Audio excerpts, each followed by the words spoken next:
Join us as we dive deep into the current food crisis in Israel, post-war recovery of Israeli agriculture, challenges beyond the headlines, and the latest life-saving innovations in food rescue.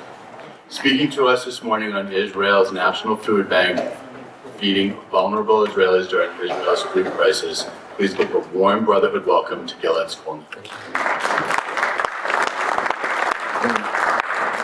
It's wonderful to be here. I'm humbled to be here, to be part of Leket. I grew up in the birthplace of the fig Newton, Massachusetts. I got to know the theater of Framingham all throughout high school. It's great to see other parts of Framingham. First, who's heard, before today, this event, who's heard of Leket before? A few hands? Great. I love being in a place where most people haven't, because it's a good reason to be here. So, a bit about me, as was shared, I was born on a kibbutz that used to exist 1 mile from the Gaza Strip, was invaded on October 7th. I hope it will be rebuilt soon. That's the plan. I was in a children's house, it was completely socialist. I had more freedom and independence there than in Newton until I was about 16 here. At Northeastern Hillel, I was one of my projects putting up a I thought I was not allowed to touch it. And I went to the university and I said to them, can we put one right outside Hillel? And they said, that's such a beautiful idea. No. How come? Security reasons. Well, we're called Jewish Center at Northeastern. We're right in downtown Boston. I have a lot of concerns. The food pantry isn't one of them. I'm going to do it anyway since we own the land. Still going strong. It opened my eyes to the world of food insecurity in the U.S. And after October 7th, I started looking into Israel. And I was shocked by what I saw. So, before I continue, has anyone volunteered with Leket before? Got the rabbi, and that's it. Great. So I can tell you all about that. I'll be new to you too.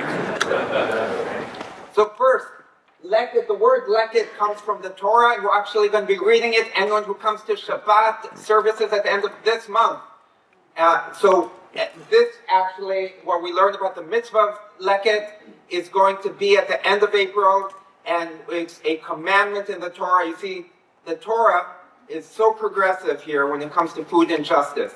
Back in the day, people's wealth wasn't measured in money, it was measured in land. And the Torah actually says that part of your land did not belong to you. It belonged to the food insecure. That they had a right to harvest the food from the corners of your field. They had a right to take food that was left over after your first harvest, which was called the leket, and the parts you forgot, shechicha.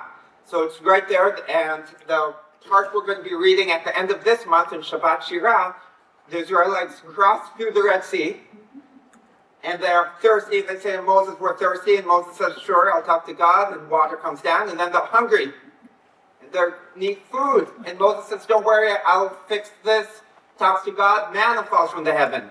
And the word we're going to be reading about them gathering that manna because they are hungry, because they don't have food, is leket. And isn't it amazing that thousands of years later, not in the exact same way, but more or less in the spirit, the mitzvah of Leket is happening right now in Israel. And through many beautiful organizations, including Leket. So, if at least you've all learned one not very useful word in Hebrew today.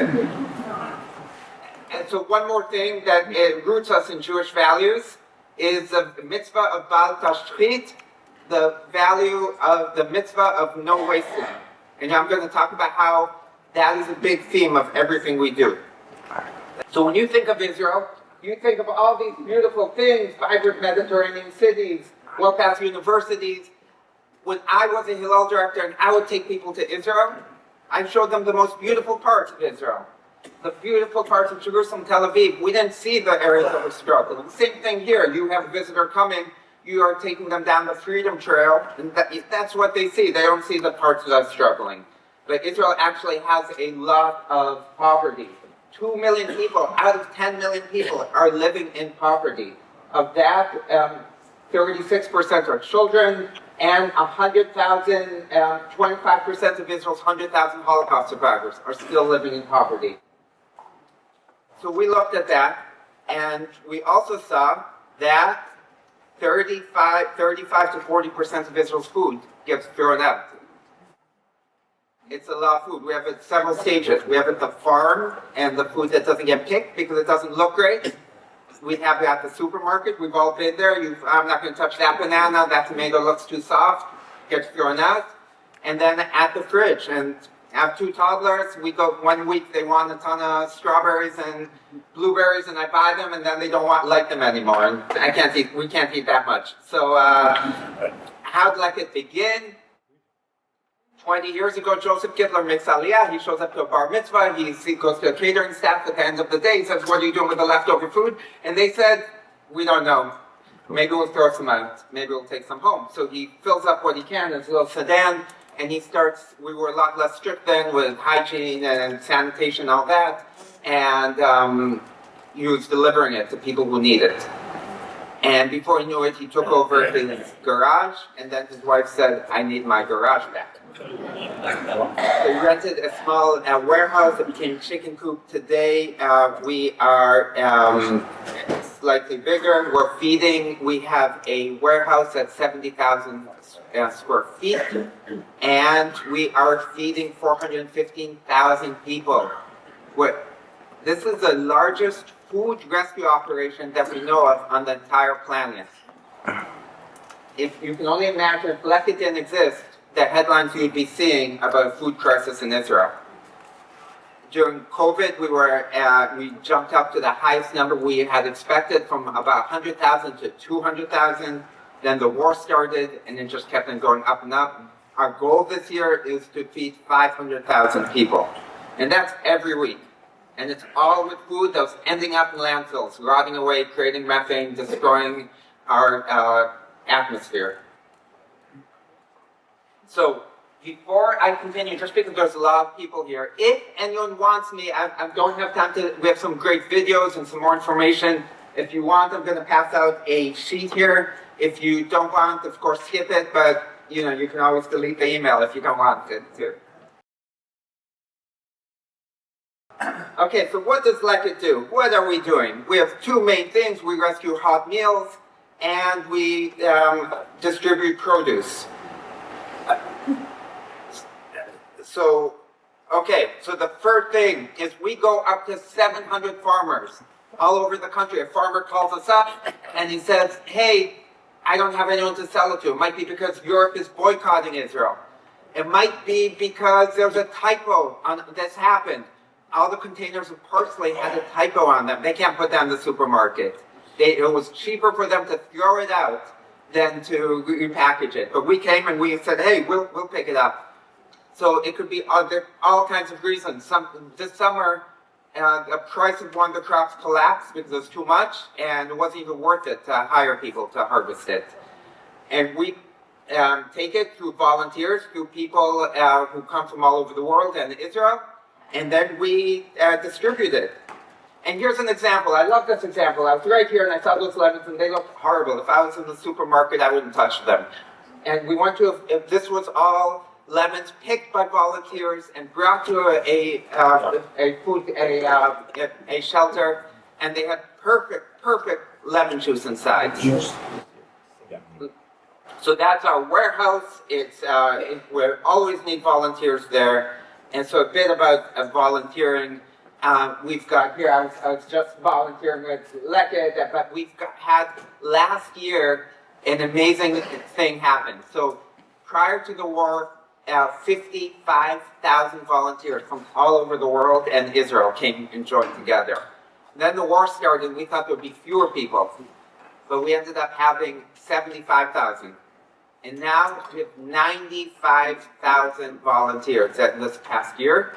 And already in January, at the pace we're going, we're expecting it to break 100,000 this year. It's a incredible, unexpected thing. Some people come for 2 hours, some people come for 2 months. And whether in the farms or the distribution center from all over the world. And then we rescue hot meals from all different places. So who's been to a hotel in Israel with big buffets? Has anyone, we have a few people who've experienced that. Amazing, right? Yeah, it's surreal. I went to a hotel once with my wife and we picked our hotel because of the buffet. It was incredible. We woke up, we were so excited at 7:30 a.m. and we ate and ate and ate. And then we said, when do you close? And they said noon. And we said, great. And we got there 11:50 to eat another meal. And we ate and ate. And when we left, it was still overflowing because they didn't want to look like you're running out of food. I didn't think about what they do with the leftover food. Turns out Leket is going to these hotels, collecting the food, and giving it to people who need it. Such high quality food, so dignified, that a few years ago online, Eastern European tourists were saying, you've got to go to Israel. The Israeli government will give you incredible, delicious food to everyone. It turns out we didn't realize it, and we put an end to it because that's not our goal, to feed the tourists of Eastern Europe. But they didn't even know it was meant for people with food insecurity. It was distributed in such dignified places.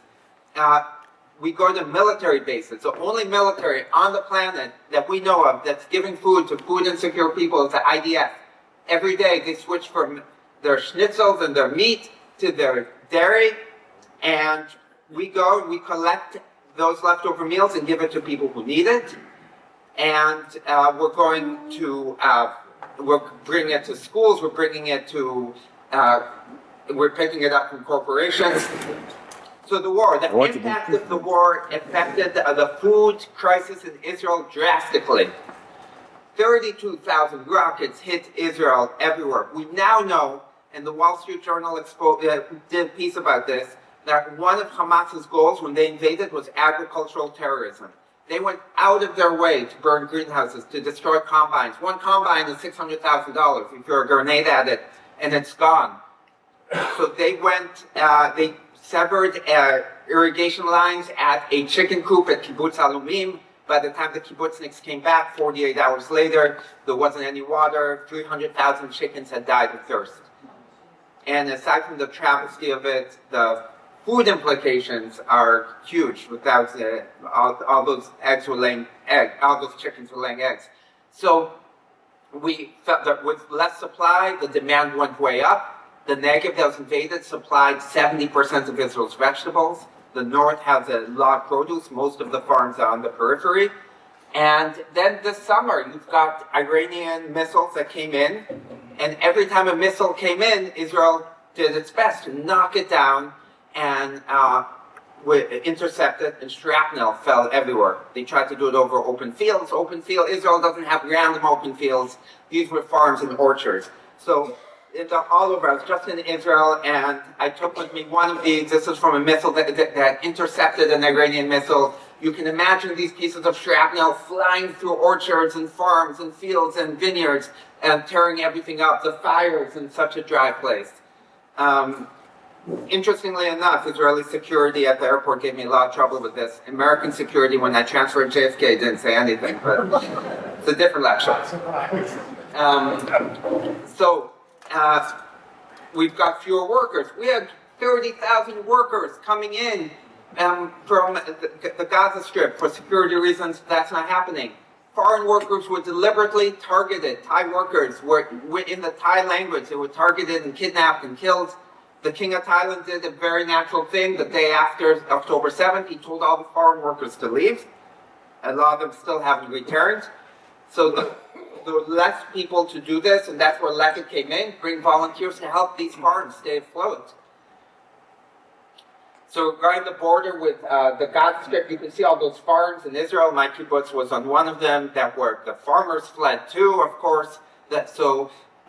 That had huge implications. A lot of these farms are kept up now thanks to Leket. And in return, the farmers are very thankful, and they donate food that they can to people who need them. Now, Leket is piloting an amazing, cool project with satellites.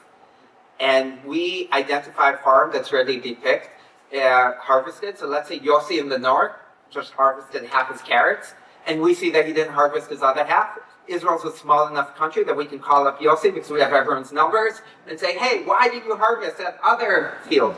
Yossi probably has too much on his mind because he's managing a huge farm, and the last thing he has to think about with everything else is what to do with those leftover carrots. Hey, can we send a bunch of volunteers over and pick it and give it to people who need it? Sure, why not?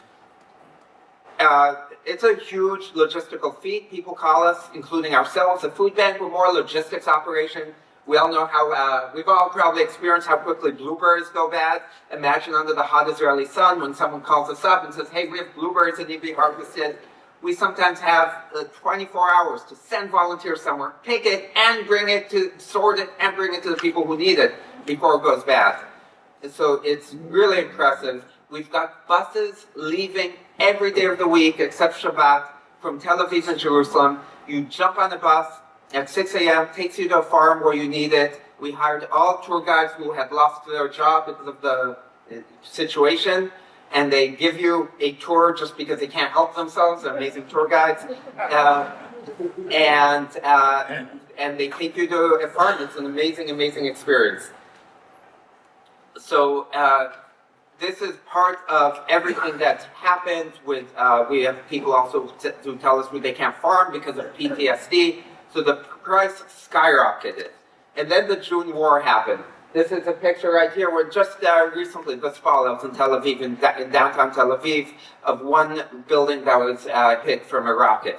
So Israel's still rebuilding just from those 12 days in June with Iran. And at the time, Israelis that couldn't volunteer. We couldn't go to hotels to get food. No tourists were coming. We couldn't go on an IDF basis because they had all the reservists there. So we actually had to scramble and buy food. And that's where the community came in from all over the world and also helped us with support, so we were able to do that, including CJP. So we're all those ugly fruits we have been turning into soup, and those are great in times of emergency too. So it's really been, we set up in stands all over the hotels where, I guess, people who fled from their buildings being destroyed in the war, and they came with nothing but the clothing on their backs, and they're at the hotels, and they're living there, eating frozen food or had nothing, and we took rescued food that was going to end up in landfills, and we brought to them. So they could eat healthy, they could have dignity, they could make salads. And then we lobbied. So last year, we passed a law that all government offices in Israel have to give their leftover meals to people who need them. So all the cafeterias everywhere. And now we join a list of proud countries who are part of this. I'm going to list them in alphabetical order if we have the time. Israel. So we're still waiting for other countries to join us. If you know of any, then please let them know. It's a great, great law. So who are we helping? We're helping people from all over the world. You're fleeing Ukraine because of the war. You arrived with nothing. We're giving you meals. If you're an undocumented migrant fleeing war in Africa and you're in the streets of Tel Aviv, you're getting meals. If you're an Israeli Arab, Bedouin, Druze, any background, Ethiopian Jews, single parents, 45% of who we help are seniors. A lot of those seniors are immigrants who arrived from whether Ethiopia or former Soviet Union, and they didn't have the opportunity to have a retirement fund. People say, well, doesn't Israel help with all that? We do, but we do. Israel does, but it's not enough. It's not enough for people. Sometimes they have to choose between heating and meals. So one question I often get is, what does Israel do with its neighbors, whether it's Gaza or Syria or elsewhere? Our mandate is Israel, and we don't have the resources right now to get to everyone in Israel, including many of the 2 million Israeli Arabs that need help. And we're trying to get everywhere we can. Just like the food bank in Miami is focused on Miami, that's our mandate, not Haiti, the same thing. So we're doing our best, and our hope, our dream, is one day to be able to help our neighbors. That's definitely on our wish list. So we're now bringing veggies to schools, and that way they bring it to their families. And these kids, generations of which, who haven't experienced produce. One parent recently said to us, it was surreal. her child at the supermarket took her to the produce area because she had just learned about it. And we do nutrition workshops because it turned out we would bring produce, but many families didn't know what to do with it. The Bedouins who live in the south who didn't know what a lot of foods that weren't traditionally native to that area were and how to use them. We had Ethiopian Jewish people who didn't know what to do with eggplants. They didn't grow up with eggplants. I don't know what I would do with a raw eggplant. So I understand. So we teach them what to do. We give them recipes and lessons, and that's been incredible.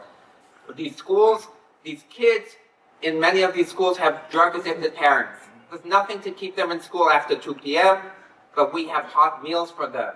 And they stay, and they get tutored by the school, and they get help with their homework, and they're just in these terrible environments at home to sleep. And then we've seen that they go on to incredible, incredible things. They've gone on to further studies, to amazing professions, to great things, to great careers. So it's really, really a beautiful result. I couldn't help myself, and I already talked about that. But we're helping we have 2 new demographics we never expected to help. One are survivors of the Nova music massacre that happened on October 7th. A lot of them have PTSD. A lot of them have ended up homeless. And we are going on the street, bring them soups, bring them food so that they can eat healthy. The other thing that we're doing is the economic situation has deteriorated so much in Israel that former Leket donors in Israel are now waiting on lines to receive food from us. So that are some of the biggest surprises we've had.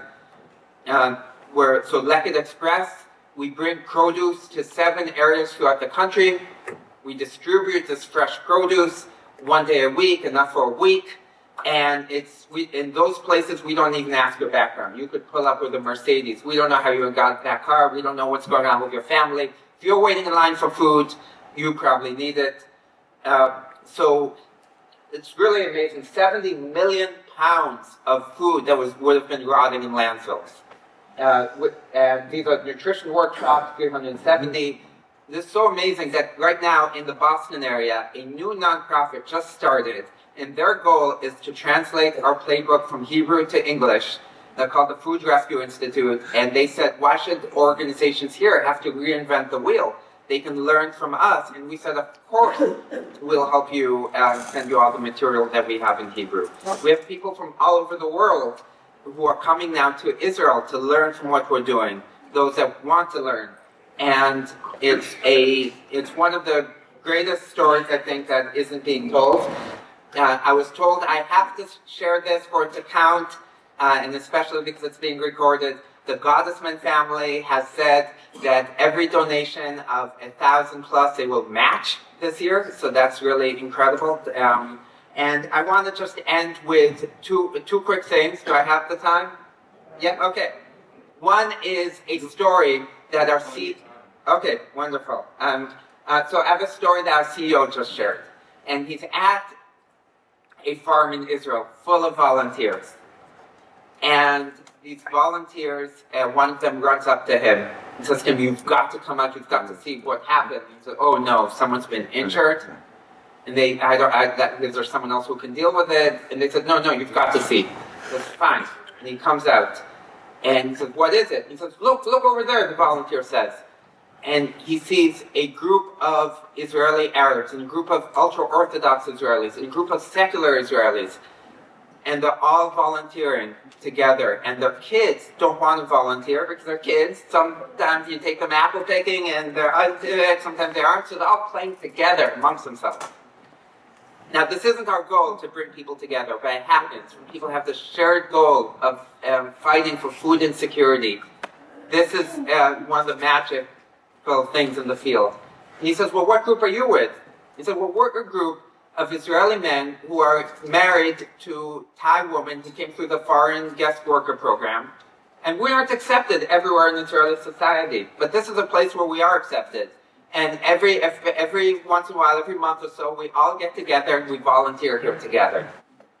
So with that, I have a quote that a rabbi from Springfield, Massachusetts first shared with me from a poem by Yehuda Amichai that I absolutely love. Rabbi walk, and I just want to read the end of it because it's so pertinent. Once I sat on the steps by a gate at David's Tower. I placed my 2 heavy baskets at my side. A group of tourists was standing around their gate, and I became their target marker. You see that man with the baskets? Just right of his head. There's an arch from the Roman period. Just right of his head. But he's moving. I said to myself, redemption will come only if the guide tells them, you see that arch from the Roman period? It's not important. But next to it, left and down a bit, there sits a man who's brought fruit and vegetables for his family. Thank you.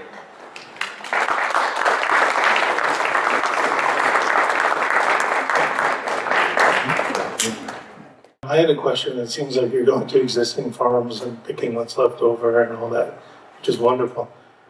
If there are a lot of dormant farms, are you doing anything with the volunteers to teach them how to grow, to allow them to, cultivate the fields and then obviously increase the supply?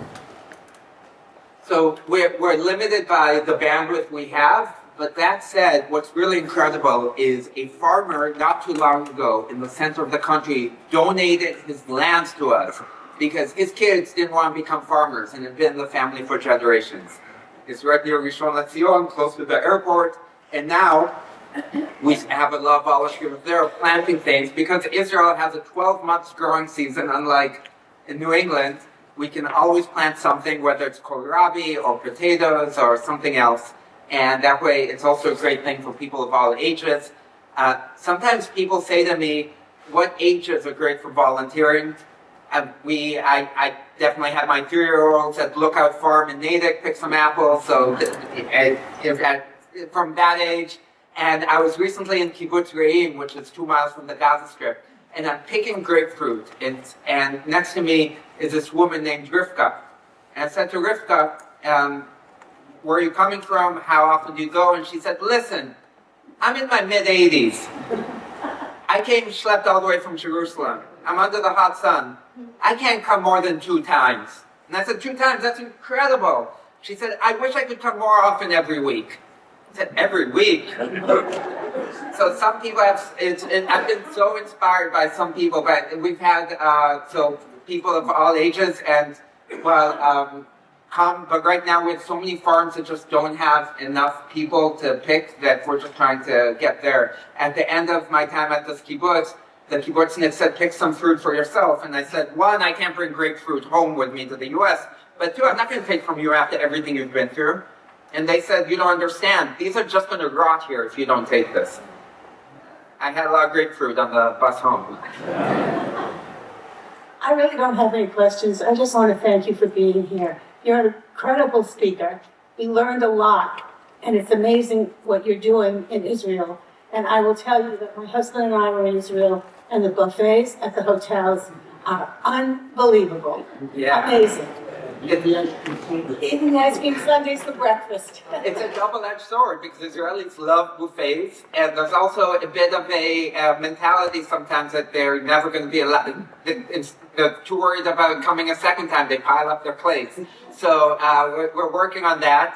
And yeah, thank you very much. That's wonderful to hear. You say you have 95,000 volunteers. From how many other countries, and what are your top 2 or 3 countries that you get volunteers from? So our top country for volunteers is Israel, because it's easiest for Israelis to come. And it's just amazing, like I told you about the story of Rivka, but we've seen reservists in the IDF, they've been fighting for hundreds of days, and they take their day off to pick fruit with us and vegetables. It's surreal, the culture of volunteerism there. And I think it's rooted, and then the second is from the US. And in addition to the pieces from the Torah that I shared, the idea of helping food insecurity is so rooted in our values. I was recently at an event, and someone from Nigeria said, how do you get so many volunteers from the US to come? They're coming as tourists to pick, not to relax.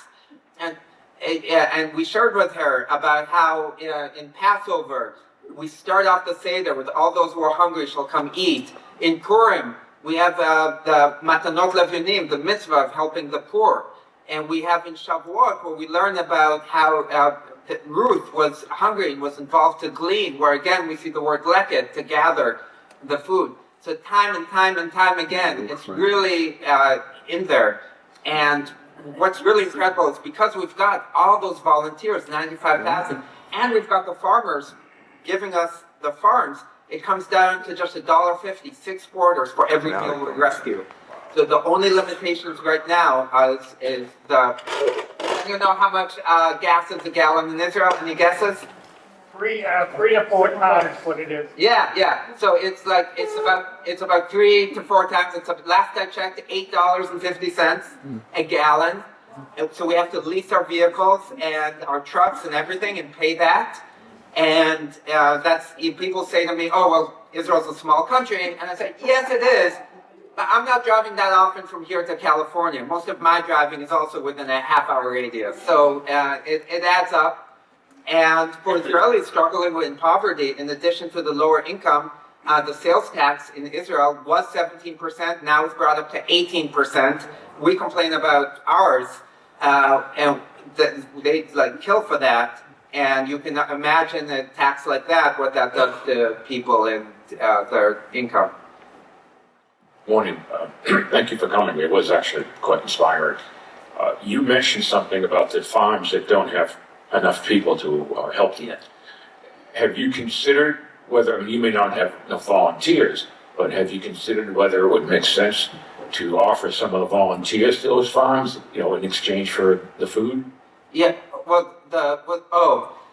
so we have, the hard part about farms is they're in rural areas and they're hard to get to, and also what we have is, so with the volunteers are going up, we need, of course we're working on the funding to get people there, to hire those bus drivers and get the buses and everything.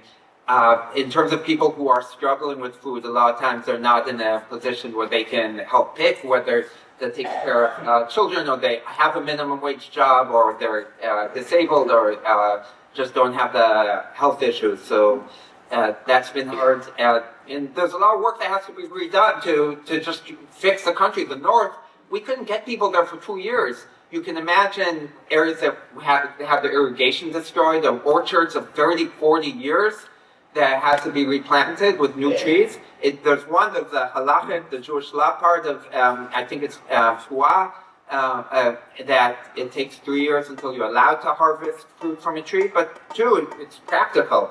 Trees aren't going to, when they're this big, they aren't going to create that many apples or avocados, etc. So there's pruning, there's fertilization, there's a lot that was just so heavily damaged.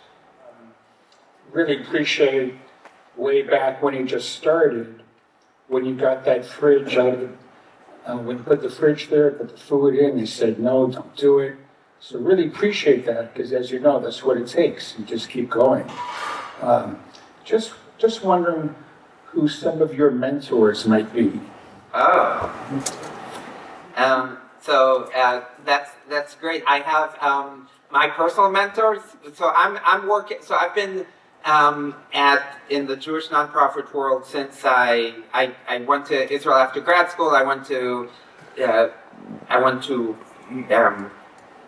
college here, and then I went there to serve, and then I came back, and I was in the Jewish nonprofit world since.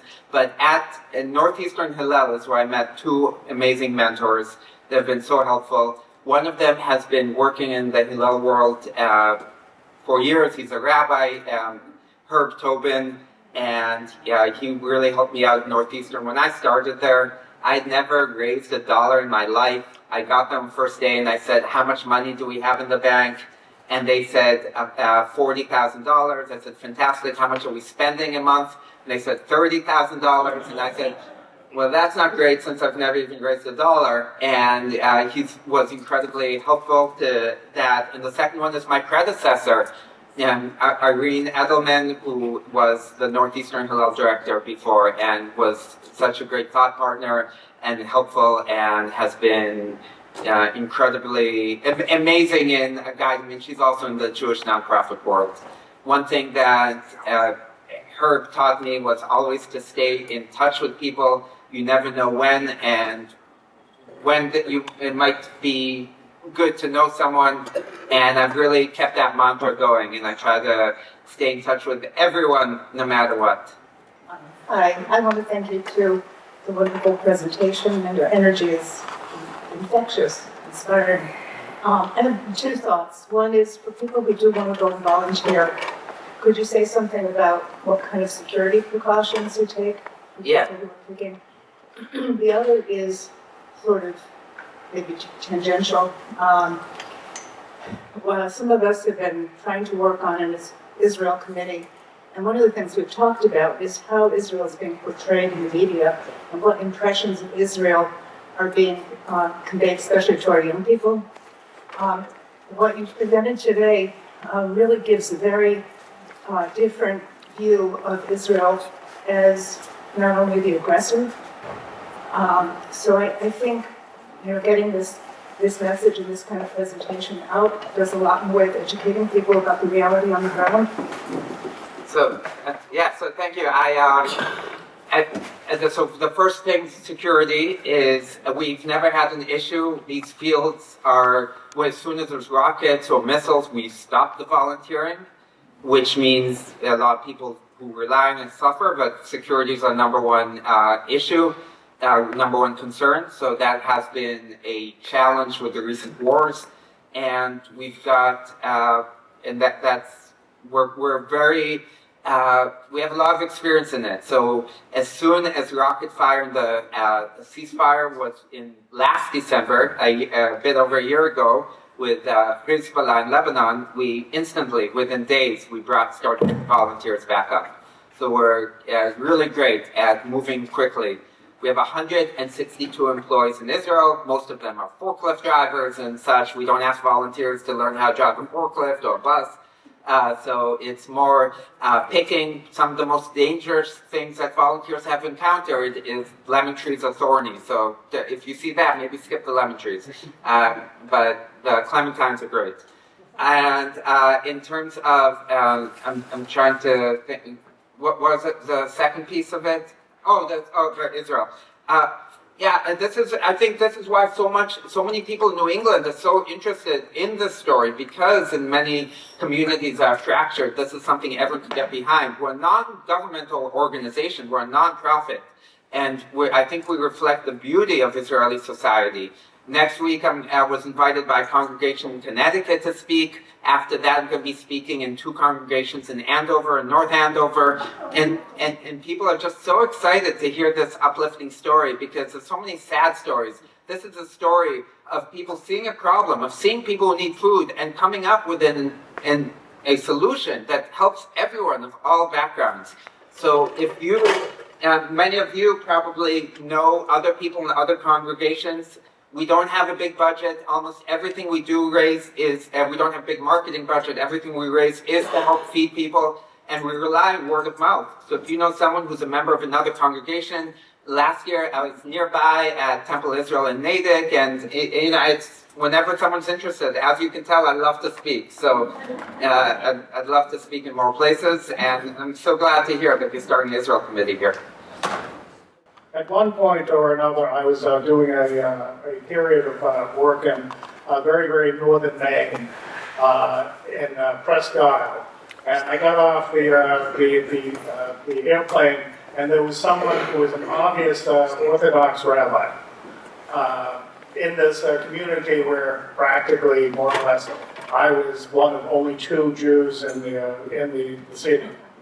And I said to him, can I help you? Can I... because I was sort of a little curious, like, what is he doing here? Well, it turned out that, no, there was someone coming to pick him up, okay? The someone coming to pick him up was the potato farmer who I live next to, okay? And I said, what's with that? Well, there's, in that area, there's a crop rotation, so they don't plant potatoes all the time. They plant broccoli, okay? But the smart farmer had figured out that she could grow broccoli, freeze it, and send it to Israel as glot broccoli, okay? But she needed a hectare to do this, okay? And it was worth it for her to have this guy come up every so often and stamp that the broccoli was okay. Thank you, Gilad, for sharing the incredible work that Leket Israel is doing, so deeply rooted in mitzvah, which is just incredible, right? To be able to share the verse from the Torah and say, oh yeah, and this is exactly what we are doing. It's incredibly beautiful, so thank you. I have another volunteer type question. What does it look like when an individual or a group contacts Leket and says, all right, we want to volunteer. We think, we can put it into our itinerary. We have these 3 hours on one day. What does it look like from there to be working with Leket and the farms and being sent somewhere in terms of being, picking or making soup? What would people expect if they're going to volunteer with Leket? So the two areas that people, when you only have a few hours, where we have people go is one, we have a sorting facility in the center of the country, and we need everything to be sorted with what people can eat and what they can't. What do we do with the food that people can't eat? If it's, that clementine's a bit too mushy, goes to farm animals, goes to the zoo. Nothing gets wasted. And I recently was at the Leket headquarters, and I said, really? Even food that's really, really in bad shape? They said to me, do you have a dog? And yeah. Is there anything he won't eat? I said, no, not really. So everything gets brought, and the distribution center is fun because you're under a roof if it's a hot day. There's bathrooms, and you meet people from all over the world. I was there, and there was a group from the Jewish community in Costa Rica. There was really someone who wasn't Jewish who came from Germany. It was really cool to have that experience. And at the end, you get told how much you helped save and how many people you're feeding. It's really tangible, and it's real, and it's necessary. And the next place is we have the field that was donated to us by that farmer where people can actually plant. It's really great because the soil was tilled. It's not hard digging like you have in my yard in Needham. You're really, and we're planting all kinds of vegetables that in just a few months will turn into food. So it's a fantastic experience to touch the ground. It's memorable. And just in 2 hours, you can make a huge difference, especially a big group. And it's so important to help keep this around. Also, the other thing I didn't mention is there are countries who not only are boycotting right now buying food from Israel, but there are countries that Israel used to buy food from, like Turkey, that are no longer selling food to Israel. You can only imagine what would happen if Israel wasn't able to feed itself to all the people who live there. And so it's really needed and impactful.